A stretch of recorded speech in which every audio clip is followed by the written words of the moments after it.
Presentation. We have two outstanding presenters, and they have done me the favor of letting me abbreviate their names. We have Aish and Sam from Cloudflare, and they will be speaking on enhancing Chrome extension security, fortifying your browser experience. With that, thank you for joining us, and welcome.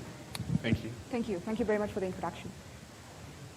Enhancing Chrome extension security, fortifying your browser experience.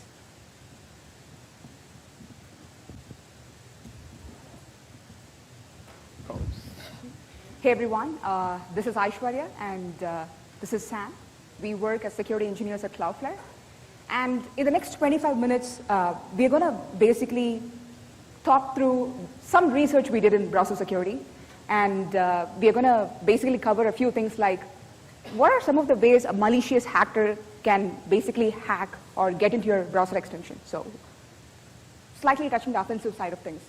And then trying to understand how do we defend or have security controls to protect our browser extensions at Cloudflare. So how do we onboard a new browser extension? So things like that. And last but not the least, we're also going to touch base on what are some of the current challenges of the browser extension ecosystem with respect to security perspectives concerned. So we're going to cover this topic, and with that being said, let's get it started. Okay, so browser extensions as an attack vector. Browser extensions aren't a new attack vector. I feel like we've all heard about this. We've seen these kind of problems. But what we're kind of noticing is that they're becoming more prevalent. I'm just going to read a couple of these to you. So Chrome extensions with 1 million installs hijacks targets browsers. This Chrome extension lets hackers remotely seize your PC. Fake chat GPT Chrome browser extension caught hijacking Facebook accounts. That last one is from this year, March of 2023. Right? So these attacks are happening, we're seeing them, they're becoming more prevalent, and now the question just becomes like, why are they so prevalent? Why are we seeing these happen so often? So let's kind of get the first thing out of it. There are 3.2 billion Chrome users, right? That's not including your Firefox, your Edge, your other Chromium browsers or anything of that sort. And then if you bring Safari into it, there's about 500 million Safari users. So why does this become a problem? The user and their laptop and their browsing history has kind of become a ubiquitous one-in-one thing. We use our browsers to search for our medical history. We use our browsers to search for dating sites. We use our browsers to do financial data. We use our browsers to do quite a lot of things that we would really kind of consider personal and sensitive. And what that actually means is that these browsers and these extensions have access to things like your cookies, your session tokens, your passwords, your form data, and like all these kind of request data. So now the question becomes, so we have 3.2 billion people using this. It has all this sensitive information. Where's kind of the gotcha? Well, we all know this. Like, how many times have we had to update our Chrome browser within the same week, right? These extensions are constantly being manipulated. These extensions are constantly being breached and flawed. There's a lot of flaws in the JavaScript library. And so there are a bunch of known vulnerabilities in this space. So when you have so many users, a lot of private information, and very easy flaws, you kind of make a recipe for exploitation, all right? So we're going to dive deep into what exactly is a Chrome extension. Perfect. So this is basically how a Chrome extension looks from inside. So these are the different components of a browser extension, especially the Chrome extension here. Three main components, as you can see. The UI, the user interface, the storage, that's going to store all the user data, the login, the credentials, the web transaction information, so on and so forth. And the main thing out of all the three is the middle one, which contains the code itself, the code that powers the browser extension to function. So the programming logic is going to have DOM, background scripts, libraries, and if you haven't heard about DOM, DOM is basically going to be the integrator, the connector between the UI and the code, the background scripts, the library. So it's going to be sort of the integrator between the things that a user see on the interface to the code. So that's what DOM does. So we are going to have that logic, and we have the most important hero of the story, manifest.json. So what is manifest.json? Manifest.json is pretty much like a schema of a Chrome browser extension. So this is a very high-level overview on how it looks. And so what it actually does is basically manifest.json dictates the Chrome browser extension on how to operate, who to talk to. In case of a new connection gets established, should I talk to this connection? Or if say, for example, a new endpoint is basically giving a request, should I connect to this or not? So In a very easy nutshell, for a developer, this acts like a firewall. So it basically instructs, okay, if this is from these X, Y, and Z endpoints, connect to it, talk to it, communicate to it, so on and so forth. So this makes this manifest.json file extremely critical from a security perspective.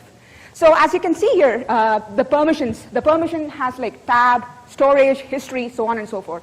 So this actually says, okay, so these are the permissions the browser extension can have on the browser. So this browser extension can access tabs, history, storage of the browser.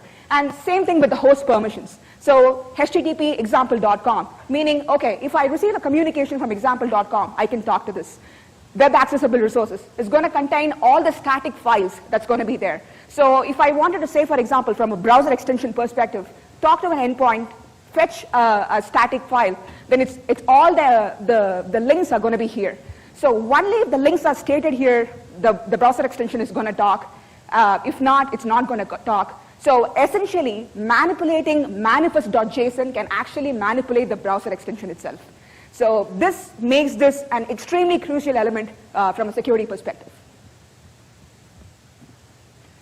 So this is, again, just a sample further to deep dive, just to say like how this appears on a browser extension. So as you can see, it says manifest version 2, so we have a version. So the manifest version is basically the version of the Chrome browser extension itself. And so far for Chrome browser versions, we have like 3 versions so far, and we're going to go over that on the next slides. Then you can see the next things like, okay, what is the name, description, icons, so what should I allow, what should I block, what permissions do I have to have from a browser extension standpoint on the browser, background. We have background scripts, the code that is running, and that's basically sort of dictating the browser extension on when to operate. So you can see the field call is persistent. So persistent is equal to false, meaning this is not going to run forever.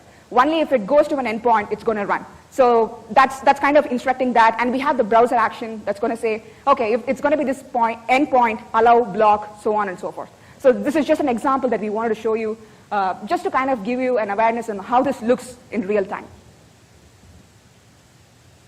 Okay, so as we stated a little bit earlier, there are about 3 versions. Version 3 coming out about a year and a half ago.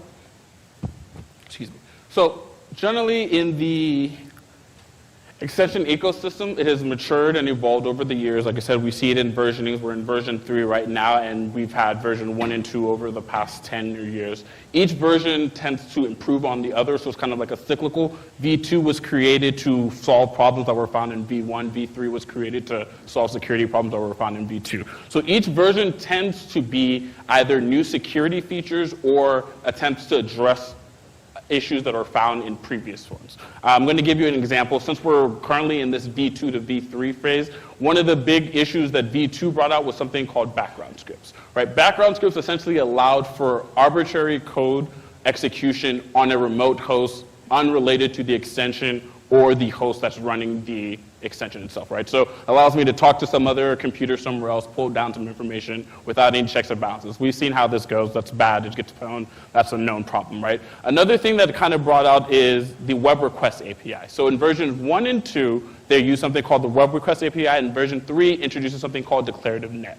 What the real main difference is that the web request API allowed for unfettered access for the Chrome browser. So what that means is that in the communication, the extension was always asked whether or not it wanted to modify this page, whether or not this page had anything to do with the extension itself, right? So if I'm looking for a banking extension, if I went to my social media sites, it would ask me, it would ask the extension, do you want to know the information and things of that sort. So declarative net changed that where only pre-listed domains and endpoints could be asked to do any work. So essentially, if you weren't pre-listed in your manifest JSON file, you were never going to be able to work on that extension. So that's kind of what Google has had a major part in the versioning with Chromium, and also Google plays another role with their web store, right? So the web store is kind of like the front face of where you're supposed to get your Chrome extensions, right? And I'm not going to go too much into detail about all of these things, especially Google likes to keep their secret sauce, right? They don't really tell you exactly every security measure that they put in or what they do,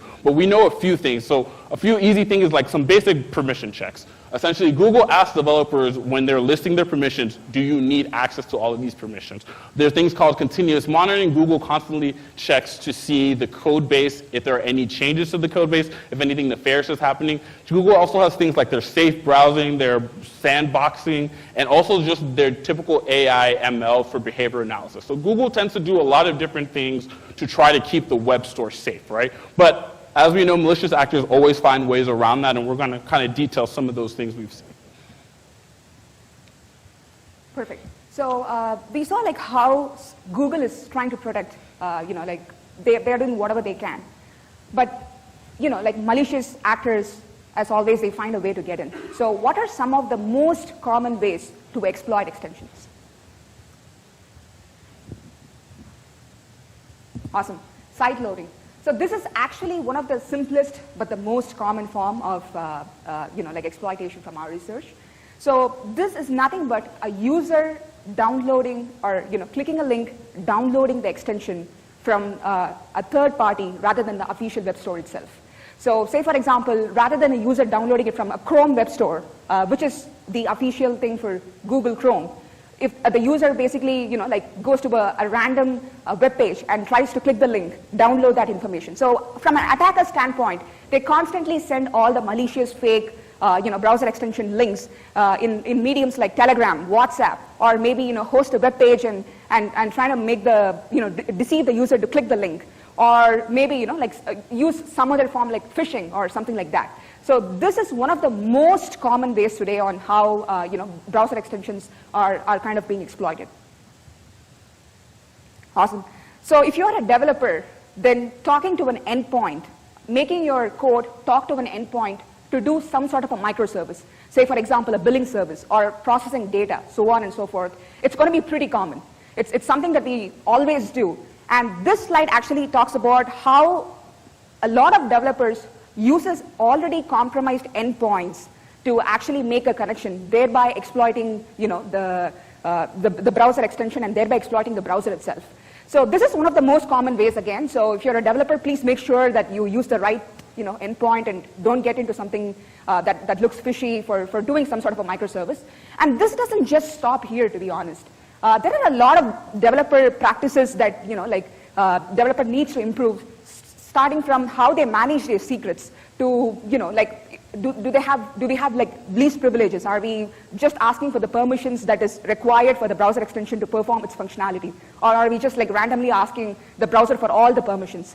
And trying to understand really what Google owns and what the developer owns. I think this is extremely important because in case of a Chrome extension, the developer is the person who's owning the code and the infrastructure. So basically, if you're going to update a package, it's going to be the developer. If you're going to update the infrastructure, it's going to be the developer. So understanding what Google owns and what the developer owns becomes extremely critical to make sure your code is updated, the packages, the dependencies, the libraries, everything is updated. And also with respect to account security is concerned. So if you are a Chrome developer or if you wanted to start developing Chrome, all you need is a Google account for a Chrome extension. So account security is extremely important because if someone accesses your account, they can access the code. They can access everything behind it. It's like direct. So making sure you have the first layer of defense, which is authentication, safe. It's not a mandatory thing for a Google developer account to have MFA, which is unfortunate. So you have to make sure, you have MFA, you have the right password policies, you have like all the right IAM checks in place so that you are securing your account to the utmost level you can.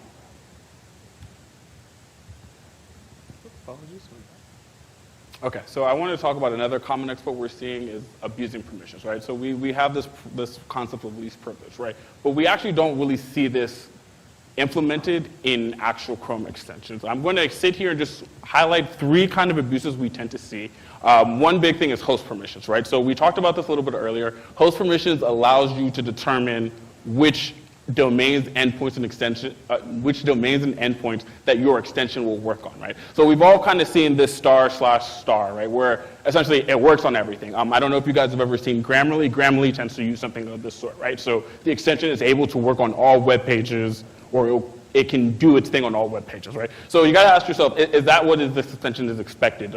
Is the extension expected to work on all web pages, or should it be limited to a specific set of web pages or limited to a specific set of hosts, right? So that's one type of abuse permission we see. Another abuse permission we see is just naturally just having over-permissive extensions, right? This one you see in this example has storage, active tab, cookies, right? This may not seem like a problem, but the question is, what is this extension supposed to do? Is this extension only supposed to make things dark screen? Why does it need access to my cookies? Why does it need access to my storage, right? There are a lot of things, and when you kind of get into what are the permissions, there are a lot of Google permissions. There's print pages, there is copy clipboard, there's copy read write clipboard, there is active tabs, there's page capture. There are a host of many different permissions that have their use in very specific conversations and specific use cases, but you always have to ask yourself, is this extension, does it need these permissions? Is this required? Is it using that least privilege kind of concept? And then another last place we see a lot of abuse is in this rules and conditions section. So the rules and conditions essentially just dictates what occurs when a rule or condition is met. And these rules and conditions are generally like when you go to this web page, or you go to this subdomain, do these certain things, or block these certain pages. And generally when we see extensions that have excessive amount of rules, it generally kind of speaks to a nefarious nature. Like it is interacting with too many page resources for what is expected of this extension. So these are things we kind of just have to look out for. Another thing I brought up was just the abuse of the web request API. So here you can see on the screen, it kind of explains this is what version 2 does. So in version 2, you can see that it interacts with the extension on almost every single call. It asks for when you're modifying a request or after it's modified a request. So this is the original state of v1, v2 allowed the web request, or allowed the extension to receive any information that was occurring on the page, whether or not the extension needed to work on that page or had any tasks on that domain or on that endpoint. What was introduced with v3 was declarative net. So declarative net essentially said that you need to pre-list all domains and all hosts that you plan on working on. And if you are not on this list, if Google cannot match you to a list or a domain on your manifest, it will not provide any of that information, any of that user data to the extension. So why is this really important? With v2, essentially, a lot of extensions had the ability to siphon a lot of data. A lot of users had no idea what pages their extensions were working on, so they would navigate the web like they would usually do, and these extensions would just siphon data, pull cookies, pull passwords, pull form data for X, Y, Z purposes. So that was a real big privacy concern. So with v3, what they introduced was the declarative net, which was just another way of trying to lock down and only provide access to the extension when it's explicitly needed that information. So we're going to kind of go into now what we do at Cloudflare. Awesome. So now that we saw, okay, these are going to be the different ways on someone can exploit the extensions. What sort of security measures do we have at Cloudflare to, to make sure that, like we are defending a lot of these attacks? And if somebody wants to, say, for example, add a new extension, what are the different levels of security checks that they need to, uncover? So at Cloudflare, we believe in the concept of defense in depth. So we'll have multiple checks in multiple layers. Apart from using our own products, like remote browser isolation product, which is kind of isolates the browser extensions and the browser. So even if the browser extension is hacked or something like that, it cannot access any data from the browser. So apart from using our own products, we believe in the concept of a multi-layered approach. And the first layer of the multi-layered approach is basically deny by default. So if one of our employees try to install a browser extension to our browser, or if a developer is basically creating a new extension, and if they are trying to onboard that extension, it's going to be denied by default. And they need to go in a few steps. They need to come to the security team, do in a few checks so that it gets approved. So we're going to talk about what are the different checks that are done at Cloudflare to basically make the user, onboard an extension. So first, as you can see here, the user tries to install an extension to the browser, deny by default. They're not gonna be able to, deploy it. So it's gonna come to the security team. So once it comes to the security team is gonna ask a few questions to the user. So we are first trying to understand if this browser extension is needed in the first place. So why do you need this extension? Is it like extremely critical? Is it directly proportional to your job, the work you do? If not, if it's going to be a fancy thing, we say no. So that's the first thing we check. And the next things would be, okay, so if it's already hosted on the web store, do you have the web store link? Can you provide us the extension link? And do you need this running all the time? Or what sort of permissions will you allow this extension to run? And moreover, is it going to have any interaction with our production? Are you going to have a separate browser that's going to have this thing, or what is the thing? So we ask the user a bunch of questions first, basic level questions, trying to gauge if a browser extension is needed at the first place. So let's say like they give, okay, this is one of the most critical browser extensions we need. They give the legit reasons. And then we do all the security checks. We have multi-level security checks. The first check is the privacy review. So really trying to understand how data plays on this whole aspect. So say for example, so trying to understand how our data is stored in their databases. What retention policies do they have? If they have a database in EU or somewhere else, so do they have the right compliance in place, because it's going to be our data? So, and what sort of data do they need from a user? So all these different things, the first privacy review. And let's say like if they are going to intake our PII, all the user PII information, if that's the case, then we need to actually make them fill privacy questionnaires, because we need that for compliance purposes. So we make them do that, and we also understand, hey, do you need this thing to run all the time? So understanding if it's going to be a background thing running, so on and so forth. So that's going to be the first level of check. The second level of check is going to be the code analysis itself. So trying to go over the code and checkbox all the application security side of things, trying to actually understand what the Chrome extension does, what are the different endpoints it is connecting to, where is the connection established, so on and so forth. So trying to check the, all the application security boxes in place. So that's going to be the second level of check that we do as a security team. And the third level is basically scanning their code base. We do vuln scannings, and we kind of understand when is the code even last updated. So if we try to go and check the code repository to see if it's frequently updated, and if it's updated before like 6 years or 8 years, we'll be like, no, we're not going to install this. So only if the code repository is, it's updated in some of the latest times, we go ahead, and say and show a green flag. So trying to understand those parts, trying to understand what are the dependencies. Are they using any of the unsupported or outdated libraries, dependencies? All these different checks are done in level 3. And level 4 is again, I think if an extension passes level 3, it's almost done. The level 4 is sort of like a final check on trying to understand, okay, so these are the different endpoints it's communicating with. These are the permissions this is going to have on the browser. Are we okay with it? So once all these 4 checks are done, we will either approve it or deny it. And if it's approved, it's going to be allowed listed on the browser. And any person from the company can use the browser extension.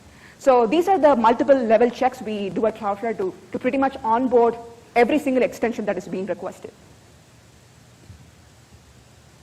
Awesome. So this is a very high level overview. These are some of the other security things that we need to be aware of if you are like an IT security admin. So there is a page on the browser, the Chrome browser extension for admins, where it shows you kind of a way to manage all the extensions you have at a company. So make sure you have the side loading disabled, because we already saw what side loading was. Side loading is basically going to be, like anyone installing anything. So make sure that is disabled. Extension packaging is again, so how the extension is containerized and how it works. So make sure the insecure packaging. There are a few controls if you go in there. These are some of the critical controls.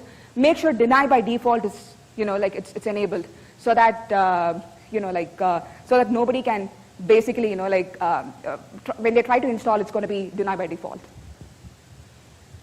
All right, so we're just going to wrap up here with some of the things that we know that's kind of missing in the ecosystem, right? So there are very few dedicated browser extension tools. they're very few. Most of the time, we are using open source for piecemealing. As you can see, we kind of have a process that we put a lot of things together, and we kind of solve that problem together. So that's something that's really missing. And even when you even more missing is when you think about the threat intel. There's a lot of threat intel for bad links, malicious malware, and things of that sort. But there's there's no threat intel for a popped Chrome extension, right? Unless you're just randomly reading that article that came through, right? So that kind of reads into the next thing. In security, we're very reactive, right? We are always kind of chasing after malicious. We're chasing after these threats. We're chasing after these IOCs, and we don't really try to have a proactive measure, or we don't really kind of think of what can we do ahead of time to deny certain things so that if this bad link comes through or whatever, this extension has no activity within our ecosystem, right? So just thinking in a more proactive nature. And then let's talk about this. V3 came out about almost 2 years ago. V2 hasn't even been deprecated. V2 isn't going to be deprecated for several months, if even that. So what does that mean? All the V2 flaws are still out there, right? The background scripts are still out there. The web request stuff is still out there. This is a problem that's going to be here for a foreseeable future. It's not being fixed just by V3. And then when V3 comes, there's going to be a V4, and there's going to be problems to solve there, right? So that fragmentation problem is always going to be there, and something that we kind of have to think about. And then finally, Chrome extensions is just code, right? It's just HTML, it's just CSS, and it's JavaScript, right? So it uses packages just like any other code repository does. So that means that it's just as susceptible to supply chain attacks, right? If any one of these other packages 4 tiers down gets popped or something, that cascades the whole way through, right? So we're kind of just leave this with there's a lot to do in browser security. I think it is an area that needs a little bit more focus. We're really focused on the phishing and we're focused on the malware, but I think this is an area that's kind of just doesn't get as much visibility, even though it's something that users use daily, all the time, right? Extensions are almost ubiquitous with our day-to-day life, right? So there's just a lot to work on here. I'm pretty excited about that, to see that. I'm going to open the floor to any questions. Oh, shit. With respect to the V2 to V3 transition, do you think that ad blockers are going to get special case, or they're going to just be stuck on? I think they're going to just the declarative net API, even though it has some great things, a lot of it was built specifically for the ad blockers, where ad blockers are required to put in the domains that they expect to block, which it isn't feasible, right? So I think that's a more political thing with Google. I think that's their choice. I think some ad blockers have found other ways to work around that, and I think they're going to keep innovating ways to work around that because ad blocking is crucial for the day-to-day user. So IT departments will typically have access to policies that they will use to make an allow list from on Windows computers, but because the browser settings don't require administrative access to change, on platforms that are not Windows, IT departments are going to have a lot less tools to be able to implement and enforce whitelists organization-wide. Do you have suggestions on how to handle that kind of scenario on non-Windows computers? So we're not a Windows shop, we're a Mac shop. I think a lot of our tools come from that we're a Google Workspace user, so a lot of those Google things are built in. Our users log into the Chrome browser. So a lot of our solutions work because our users log into a Cloudflare-owned Chrome browser of that sort, so we can use our own group policies and things of that sort. So in the space outside of that, it's kind of unknown. We know that users can pull up and open their own personal browsers, and they're open to whatever their extensions they want. So you kind of have to have some other security measures, kind of there's that knowledge base, and I don't know. It's a hard problem to solve, to be honest. You solve things in Chrome, and then they just move to Firefox. You solve things in Firefox, they move to the next thing. So. Yeah. Or maybe if you use our product, you can be safe, like the remote browser isolation. You bet. CR Excavator?